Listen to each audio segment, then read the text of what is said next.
So what do you think could possibly be still hidden in Lancaster? Can't be much, as the city's been around since well before Roman times.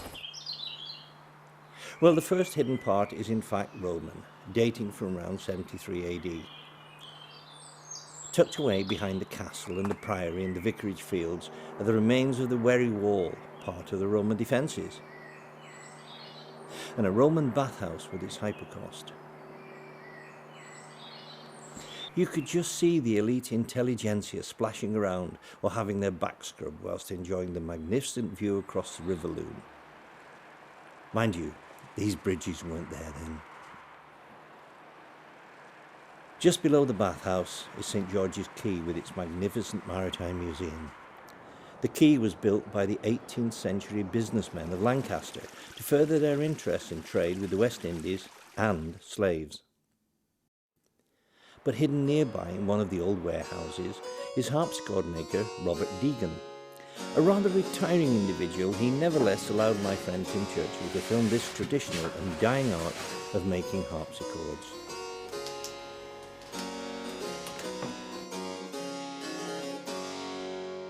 Not far away is another Lancaster gem. Going back to the early 19th century, perhaps the last surviving importer from the trading heyday of the city is Atkinson's. Importers of coffee and tea from all around the world, the shop is almost like a time capsule from 1837. Original tea canisters, scoops, scales,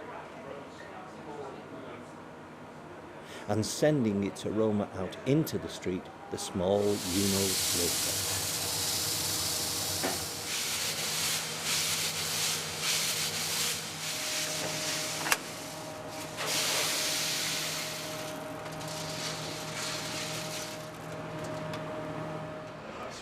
What with roasters and bags of coffee beans from Guatemala, Ethiopia, Brazil, and at least 20 other countries, the atmosphere is richly described as heady.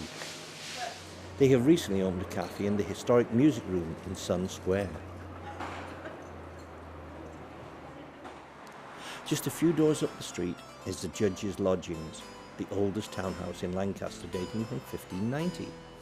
Once the home of the keeper of Lancaster Castle and notorious witch hunter Thomas Cavell, it was from 1776 to 1975 the residence for the visiting assize court judges from the nearby Lancaster Castle. In its Regency Room settings can be found a display of world-famous Gillow furniture, a local company. But unusually, there's also a museum of childhood with toys from the 18th century to the present day.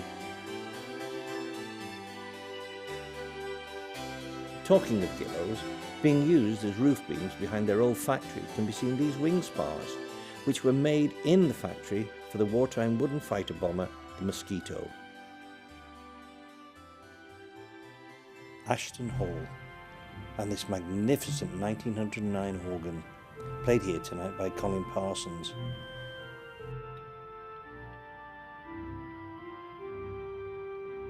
The beautiful Gillows carving, and it's been completely renovated. Round the back, which is normally hidden, you can see the bellows and the huge pipes, plus these smaller ones, which are about the size of a pencil. I mentioned the castle earlier, and that is famous for the Pendle witches. They were imprisoned here, supposedly in these cells. But recently it has been discovered that they were actually kept in this damp, hidden cell on the other side of the castle next to the castle's well. It didn't make much difference to the outcome though, because they left from John o' Gaunt's Gate and were marched up the hill to be hanged. Mind you, tradition has it that they were allowed to call in here, the Golden Lion pub, and enjoy their last pint of ale. Behind the modern-day facade of the city centre are ancient hidden doorways.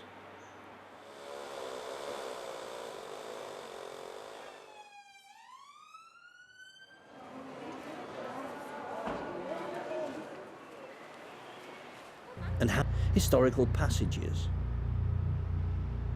and with intriguing names. Wife and maid then cut them up in the bath, wrapped them in newspaper parcels like butcher's meat, and dumped the packages in a ravine just south of Edinburgh. Her Majesty the Queen, as the Duke of Lancaster, owns the castle, and until 2012 much of it has been part of the prison service, hidden away, only seen by a few. But no longer will the magnificent courtyard and the keep be kept away from the public gaze, as it is hoped that within the next 2 years it will be transformed into a major hotel and tourist attraction. Already there are reenactor groups who have begun to set up camps occasionally between the castle and the priory. And from time to time, the Romans invade and carry out the odd funeral. In the days when Lancaster was a collection of villages such as Skirton, Bowerham and Golgotha, before Greenwich Mean Time, there were very few ways of getting the workers into the city on time, unless they could rely on a village church clock. Town halls came along and saw the development of the town hall clock. Lancaster was no exception. From the old town hall in Market Square, now the City Museum, to here in the new town hall in Dalton Square. This massive clock was installed, hidden away at the top of the building. Few people know that these beautiful and complex workings can be visited by ordinary members of the public. Warning though, don't do as I did when I filmed and go up at 12 noon. It nearly blew my eardrums away.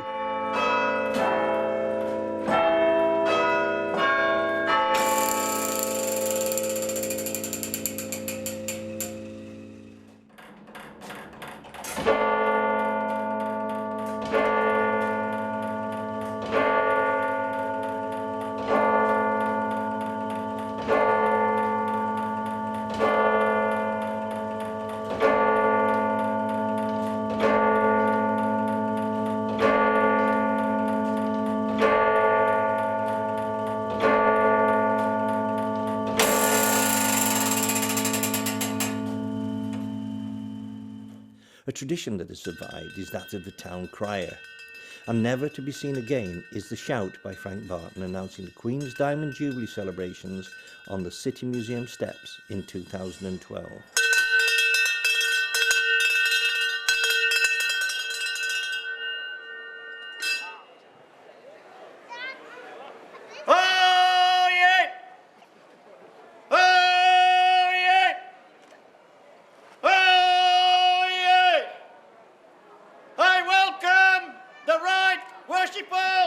The Mayor of Lancaster, Councillor Sheila Denwood, and everyone here present to the opening of Lancaster Unlocked.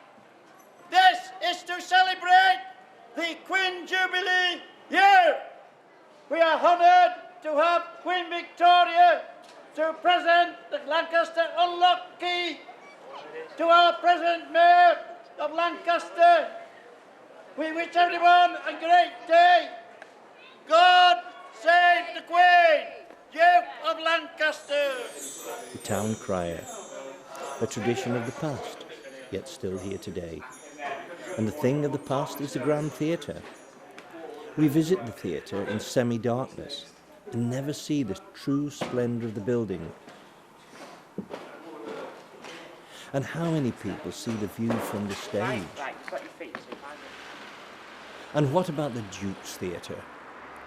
Not only is it a modern cinema with comfortable seats, but behind the scenes, up in the gallery, hidden from view, is a professional film projection system and the latest sound system. But it is a theatre, with a theatre in the round, DT3, which is a dedicated performance space for young people, a gallery and coffee bar, and behind the scenes, rehearsal rooms, wardrobe department, and a large lighting store. Finally, every village, monastery or country house had its own brewery, and saw a finish in the newly opened Lancaster Brewery. 50-barrel fermentation vessels, mash tuns, and that pervading glorious smell of bitters, lagers and dark beers wafting through the site. Do you know, it took me hours to film in there.